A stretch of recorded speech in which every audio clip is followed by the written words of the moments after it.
देश में कोरोना ने सारे रिकॉर्ड तोड़ दिए हैं। 24 घंटे में 3,49,619 नए मरीजों की पुष्टि हुई है, तो 24 घंटों में 2,767 मरीजों की मौत हो गई है। बता दें कि 24 घंटे में अब तक 2,17,113 मरीज ठीक हुए हैं, तो वहीं एक्टिव मरीजों की संख्या लगातार बढ़ती जा रही है। 26,82,751 एक्टिव मरीजों की संख्या अभी देश में सक्रिय है।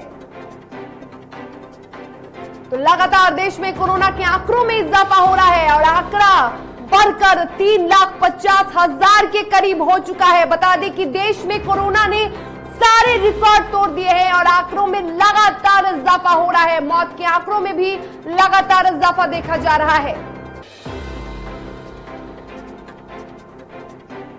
24 घंटे में 2,767 मरीजों की मौत हुई है और ये आंकड़े भी चौंकाने वाले हैं। इसके साथ ही 24 घंटे में 2,17,113 मरीज स्वस्थ हुए हैं। ये अच्छी खबर है। इतने लोगों ने कोरोना से जंग जीता है। एक्टिव मरीजों की संख्या 26,82,751 हो चुकी है। लगातार कोरोना के आंकड़े बढ़ रहे हैं। देश में कोरोना सारे रिकॉर्ड तोड़ते नजर आ रहा है और इस पर अधिक जानकारी के लिए हमारे संपादक राजेश मिश्रा जी जुड़े हुए हैं। राजेश जी, लगातार देश में कोरोना रिकॉर्ड तोड़ आंकड़े 24 घंटे में आ रहे हैं और अब जो मामले हैं वो 3,50,000 के करीब हो चुके हैं। ये चौंकाने वाले आंकड़े सामने आ रहे हैं। ये आंकड़े जो हैं चौंकाने वाले तो है ही शर्मिला, साथ ही साथ ये भी दर्शा रहा है कि हम कोरोना को रोकने में विफल हो रहे हैं।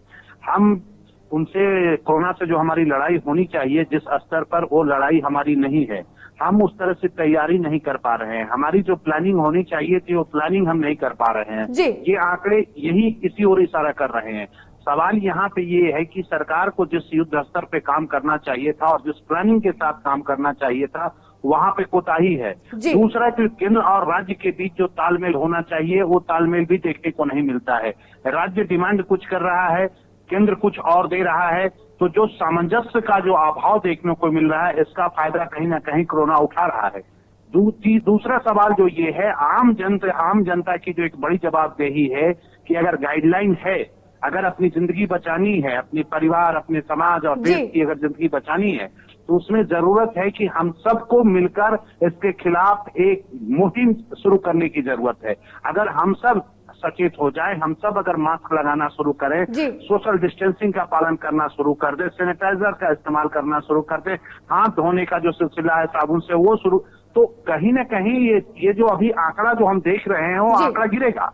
ये दर्शा रहा है कि हम न कहीं सोशल डिस्टेंसिंग का पालन कर रहे हैं, न कोरोना गाइडलाइन का पालन कर रहे हैं। आज की तारीख में आप देखिए, अभी बिहार में या फिर देश में पूरी देख लीजिए, शादी विवाह का मौसम है, लगन शुरू है। आप किसी भी शादी में चले जाइए, कहीं आप चले जाइए, जो वहाँ फंक्शन हो रहा है, जैसे आम दिन फंक्शन होता था वैसे ही आज भी हो रहा है, उसमें कोई कमी नहीं है।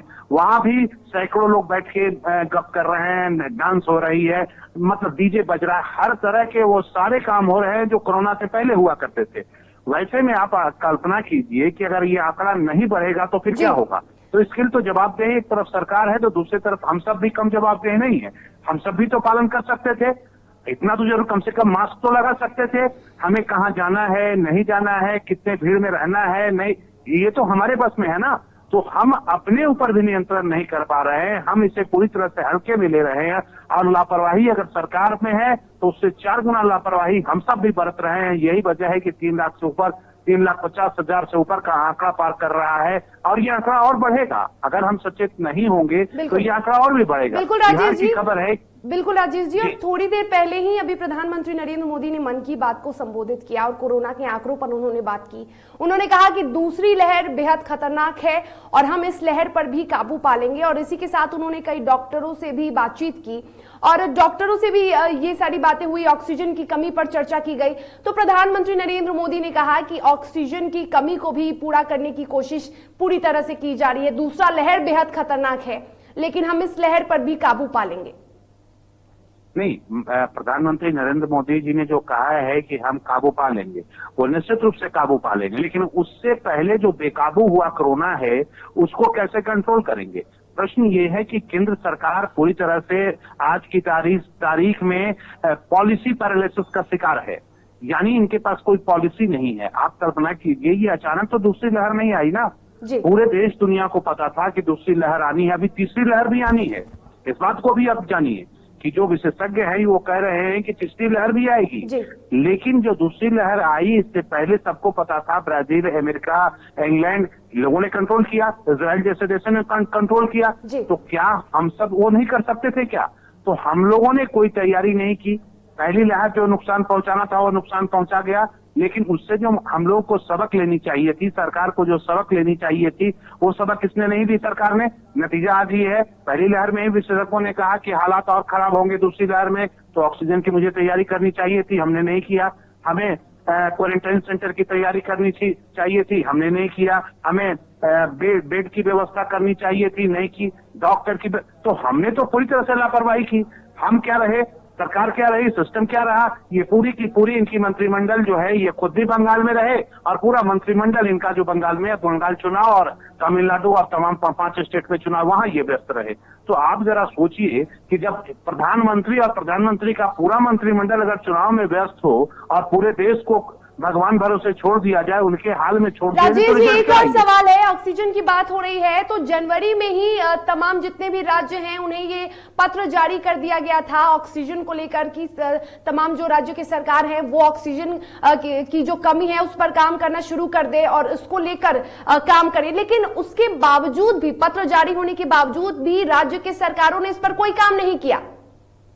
देखिए, हेल्थ जो है वो स्टेट का सब्जेक्ट है, राज्य सरकार का ये सब्जेक्ट है, लेकिन जो ये महामारी है ये राष्ट्रव्यापी विश्वव्यापी महामारी है, वैसे में केंद्र की बड़ी भूमिका होती है। दूसरा जो आपका सवाल था कि राज्य को लेटर जारी कर दिया गया था, उसने कुछ नहीं काम किया, अच्छी बात है, लेटर जारी हो गया, लेकिन अगर राज्य नहीं काम किया है तो इसकी जवाबदेही राज्य पे भी है। प्रश्न ये उठता है कि क्या केंद्र सरकार के पास कोई इनपुट नहीं था कि कोई स्टेट कोई काम नहीं कर रहा है? ये सियासत वाली भाषा हुई। अगर केंद्र इस तरह का बयान दे रहा है तो ये सियासत है। केंद्र से पूछे कि महाराष्ट्र, इनके मध्य प्रदेश में किनकी सरकार है? सरकार तो आपकी है ना, तो अगर उसने भी अगर तैयारी नहीं की तो आपने उस पर क्या कार्रवाई की? ये आपकी जवाबदेही है। आप पूरे विश्वव्यापी इस महामारी को देखते हुए आप लापरवाह हुए और आपकी लापरवाही ने ये राज्य को भी बेकाबू रहने पर मजबूर किया। अब नतीजा ये है कि आज की तारीख में, आज आप मीटिंग कर रहे हैं, गांव में एक कहावत है, हम सब ग्रामीण परिवेश से आने वाले हैं, कि भोज जब होता है तो कोहड़ा रोपा जाता है, तो ये सरकार वही कर रही है। आज जब महामारी अपने चरम पे है तो आज ये वेंटिलेटर की व्यवस्था कर रहे हैं, आज ऑक्सीजन की बात कर रहे हैं, आज तो ये पूरी तरह से कहा जा सकता है ये बस एक दूसरे पर बिल्कुल। लेकिन राजेश जी, यहाँ पे अगर राज्य सरकार की या सरकार की अगर हम गलती ठहराते हैं, यहाँ पे लोग भी सरकार को ब्लेम कर रहे हैं, लेकिन यहाँ पे लापरवाही की अगर बात करें तो लोगों की भी लापरवाही देखी जा रही है। अगर लापरवाही नहीं बरती जाती तो शायद इन आंकड़ों में बढ़ोतरी नहीं होती और हम तीसरी लहर का भी इंतजार कर रहे हैं। यदि लापरवाही ऐसे ही जारी रहेगी, अब भी कई जगहों पे हम देख रहे हैं कि कोरोना गाइडलाइन का बखूबी से पालन नहीं किया जा रहा है। कई ऐसे जिले हैं जहां पे लॉकडाउन लगाने के बाद भी सामान्य नजारे दिखे जा रहे हैं, मास्क नहीं लगाया जा रहा है, शादी में हर्ष फायरिंग की जा रही है, लोग जुट रहे हैं, बार बालाओं का डांस हो रहा है। तो ऐसे में संक्रमण को कैसे रोका जाएगा राजेश जी? नहीं, इसका बस एक ही उपाय है और वो उपाय है कि हम सबको जागरूक करना होगा, हम सबको आगे आना पड़ेगा, जनता को आगे आना पड़ेगा। जनता को ये सोचना होगा कि अगर सरकार विफल है, अगर सरकार अस्पताल की व्यवस्था नहीं कर पा रही है, ऑक्सीजन की व्यवस्था नहीं कर पा रही है, तो अगर हम इसी तरह से बेलगाम होते रहे तो कल की तारीख में हमारी भी बारी आएगी। इस बात को जनता को समझना होगा और ये अगर जनता नहीं समझ रही है तो सरकार का एक दायित्व है कि जैसे भी हो समझाया जाए, क्योंकि ये सिर्फ एक व्यक्ति का मसला नहीं है, पूरे समाज और पूरे देश का मसला है। वैसे में हम सबको गंभीरता से लेना होगा और इस बात को समझना होगा और समझाना भी होगा। एक चीज और मजे की बात ये भी ऐसा मिला कि आज जो है आप कहीं भी शादी में जाएं या श्राद्ध में जाएं, वहां जितने जो बैठे हुए जो लोग हैं ना, वो बात कोरोना की कर रहे हैं कि स्थिति बहुत खराब है, लेकिन ये खराब करने वाले, ये जो बात करने वाले हैं, यही लोग हैं। ये वहां पे शादी में शामिल हैं, डांस कर रहे हैं, नाच रहे हैं, गा रहे हैं, जश्न मना रहे हैं, और फिर यही चर्चा कर रहे हैं कि कोरोना कंट्रोल में नहीं आ रहा है। बिल्कुल राजेश जी, और यही चौंकाने वाले नजारे हैं। यही अगर सरकार अब भी पाबंदियां नहीं लगाती तो शायद अब भी लोग ऐसे ही भीड़ जुटाते, ऐसे ही मार्केटिंग करते, ऐसे ही सब्जी मंडियों में भीड़ लगाते। अब भी पाबंदियां लग रही है, अब भी लोग नहीं सुधर रहे हैं, और ऐसे में अगर हम सरकार को दोषी कह रहे हैं, लेकिन हमारे में भी, जनता की अगर बात करें तो लोगों में भी कहीं ना कहीं दोष है, क्योंकि कोरोना को करीब 1 साल से अधिक हो गए हैं, और ऐसे में भी हमें पहले भी पता था कि कोरोना एक खतरनाक महामारी है। और ऐसे में जब हम पहले भी हमें जागरूक किया गया था, प्रधानमंत्री के द्वारा, सरकार के द्वारा, लगातार प्रशासन भी लोगों को जागरूक कर रही थी, अभी भी कर रही है, लेकिन ये पहली लहर नहीं है, ये दूसरी लहर है। और ऐसे में जब लोग जागरूक नहीं हो रहे हैं तो कहीं ना कहीं लापरवाही की वजह से ही जो संक्रमण का खतरा है वो लगातार बढ़ते जा रहा है। तो फिलहाल बिल्कुल जी जी सर बोलिए। नहीं, एक मेरा बस इतना था कि जो अभी इन्होंने शादी में और श्राद्ध में या किसी फंक्शन में जो इन्होंने तय किया है कि 50 होने चाहिए, अभी सरकार को स्थिति की गंभीरता को देखते हुए एकदम बैन करने की जरूरत है। 50 की जगह वो संख्या 20 करें, 20 से ज्यादा नहीं करें। और अगर कहीं भी इस तरह से का केस आ रहा है, कहीं शादी हो रही है और वहां पे 20 से अगर ज्यादा संख्या हो रहा है, तत्काल प्रभाव से वहां पर कार्रवाई करने की जरूरत है। जब तक कार्रवाई नहीं होगी तो यही स्थिति रहेगी, नियम और कानून की धज्जियां उड़ती रहेगी। अभी तक पहले लॉकडाउन से पहले कोरोना काल का जो फर्स्ट फेज से लेकर सेकंड फेज के बीच में अभी तक कोई जिला प्रशासन ने, कोई पुलिस प्रशासन ने किसी शादी या श्राद्ध वाले हो रहे जो फंक्शन है उस पर कोई कार्रवाई नहीं की है। एक बार सख्ती दिखाने की जरूरत है साहब, कि ये तमाम लोगों को तुरंत कार्रवाई किया जाए, उन्हें बैन किया जाए। और मुश्किल से, अभी मैं तो चाहता हूं कि 20 से ज्यादा और 21 से ज्यादा वो संख्या नहीं होनी चाहिए, और इससे अगर ज्यादा संख्या हो तो उस पर तत्काल कार्रवाई हो, उसे उठा के जेल में डाला जाए, उस पर कार्रवाई की जाए, उसको एकदम क्वारंटाइन करने की जरूरत है। ये सख्ती जब तक नहीं सरकार करेगी तो ये दूसरा लहर में तो हम भोग ही रहे हैं, हम खामियाजा भुगत रहे हैं, तीसरे लहर बहुत जल्द आने वाले हैं। वैसे में हालात और खराब होंगे, तो सरकार को इसमें सख्ती करने की जरूरत है। और बेहतर ये होगा कि सरकार सख्ती करे, उससे पहले हम सबको सचेत हो जाने की जरूरत है। बिल्कुल, सरकार ज्यादा सख्ती करे इससे पहले कि आम जनता सचेत हो जाए, हम लोग सचेत हो जाएं, और इससे संक्रमण को बढ़ने से रोका जा सकता है। फिलहाल तमाम जानकारी के लिए आपका बहुत शुक्रिया राजेश जी। और अब खबरों में आगे बढ़ेंगे। देश के बाद अब बिहार की बात करेंगे। बिहार में भी कोरोना का संक्रमण चरम पर है। स्वास्थ्य विभाग के ताजे आंकड़ों के अनुसार राज्य में पिछले 24 घंटों के अंदर 12,359 नए मरीजों की पुष्टि हुई है। और राज्य में एक्टिव मरीजों की संख्या की बात कर ले तो वो भी काफी चौंका देने वाले हैं। बता दें कि 81,907 एक्टिव मरीजों की संख्या हो चुकी है राज्य में। तो वहीं पिछले 24 घंटे में 6,741 मरीज स्वस्थ हो चुके हैं।